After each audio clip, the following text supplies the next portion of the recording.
my last night in the Australian Outback. It was an amazing road trip that I took with my 3 friends, Mel, Mark, and Mike, who are all M's. We were all Canadian, and we had all just finished grad school. So it was an amazing trip, and we learned a lot. So to set the scene, this is where we were going, if you're not familiar with Australia. We started out in Sydney.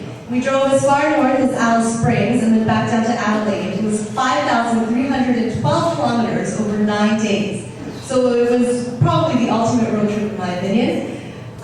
So we rented this 1997 Ford Falcon station wagon, the dream machine. It was basically falling apart, as you can see, pretty much held together by duct tape by the end, and there was no air conditioning, making it more interesting. So the first rule of any road trip is that you have to learn how to pack. This, to me, is art. Art in the trunk. As you can see, the coolers are easily reachable. There's a lot of space saving. It was really easy to find things. The next thing is, no matter where you are, whatever country you're in, we should help stop the spread of invasive species. So in South Australia, they don't have fruit flies. So when we crossed the border and they asked us if we had any fruit, we readily declared it. Also, be careful where you camp. So even though we had just finished grad school, we were pretty smart and decided to camp on top of a hill in the desert.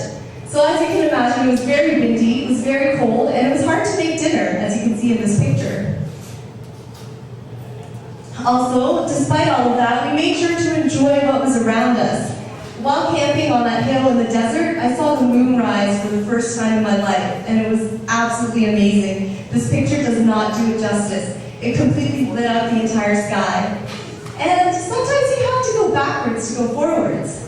So while on top of that hill, our camp collapsed in the middle of the night, and we had to drive back 2 hours to the nearest town in order to get a new one. But at the same time, our car broke down, so it was kind of lucky because we had a chance to get it fixed.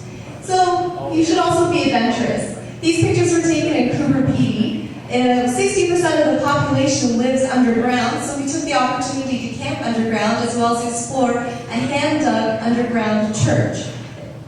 Also, while you're out there, don't climb landmarks. Here we are on top of a landmark called the Castle. We didn't realize it was a landmark until we got down and saw the sign. So look around for signs, don't climb landmarks.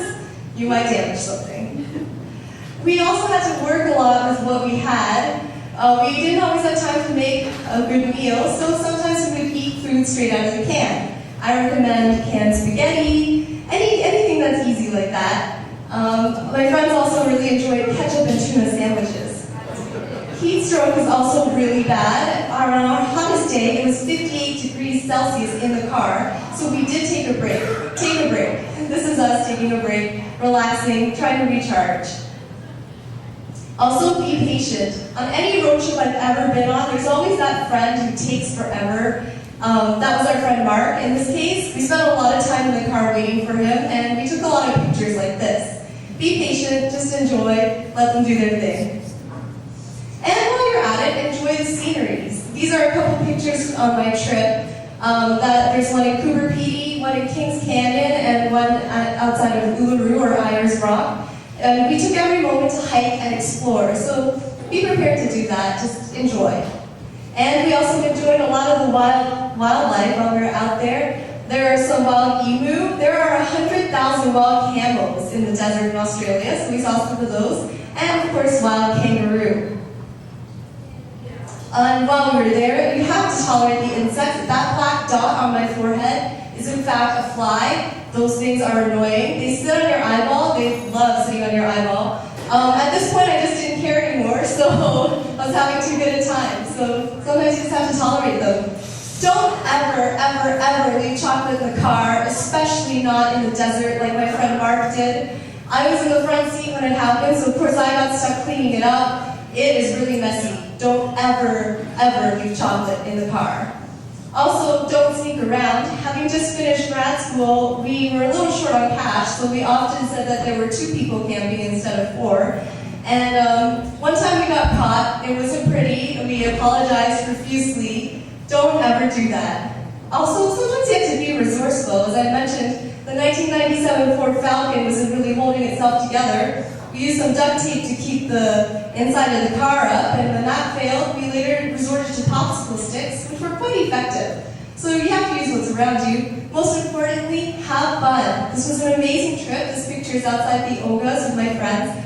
And have fun on any road trip that you go on and just enjoy the experience.